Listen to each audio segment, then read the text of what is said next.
In a span of 2 years, there were reportedly 5 shootings near the Calabasas campground, where a father of 2 was killed last week. CBS 2's Amy Johnson has details.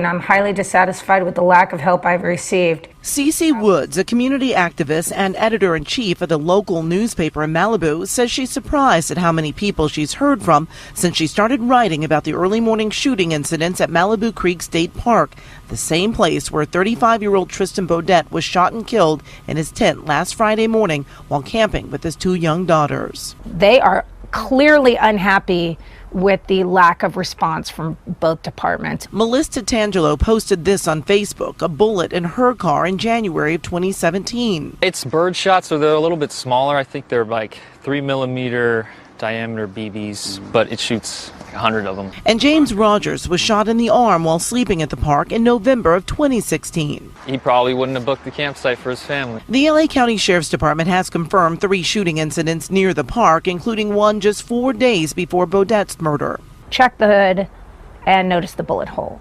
Wood says she's heard about even more shootings, including this one that hit this white car driven by a 17-year-old girl, but she wishes everyone knew about them sooner.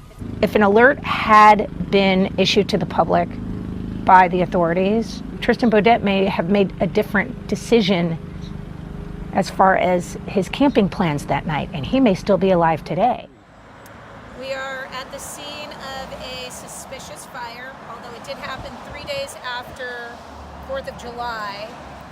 Apparently it was a firecracker at 11 o'clock at night, and I received pictures and reports from locals who are driving over Malibu Canyon. We're in front of Malibu Canyon right now, and curiously, it is in front of a trail that leads to Malibu Creek State Park. The fact that it is in front of a trail that leads back to the park not long after the murder, that is kind of curious to say the least. Definitely suspicious. And we don't want to be known in this region for these kinds of incidents. We don't want to be defined by this, and we certainly don't want to live in fear. They were exposed for keeping information from the public. Do you know why? I couldn't. There's many theories on that. There's many theories on why they keep it quiet, because they're still keeping quiet. They still sat there at that meeting, basically telling us nothing, and everybody was pissed. You mentioned Mr. Beaudet. Also, there were 2 additional homicides which occurred in the area. The first was July 27th, 2018. A male Hispanic adult was located on the 24,000 block of Puma Road. At this time, we believe that that homicide was not related to the death of Mr. Beaudet. The theory behind the murder on Puma Road is it was a gang-related event. We do not believe that Mr. Beaudet's homicide was a gang-related event. It is true that we do not have a known theory or definitive answer for the theory for the murder of Mr. Beaudet or a known suspect.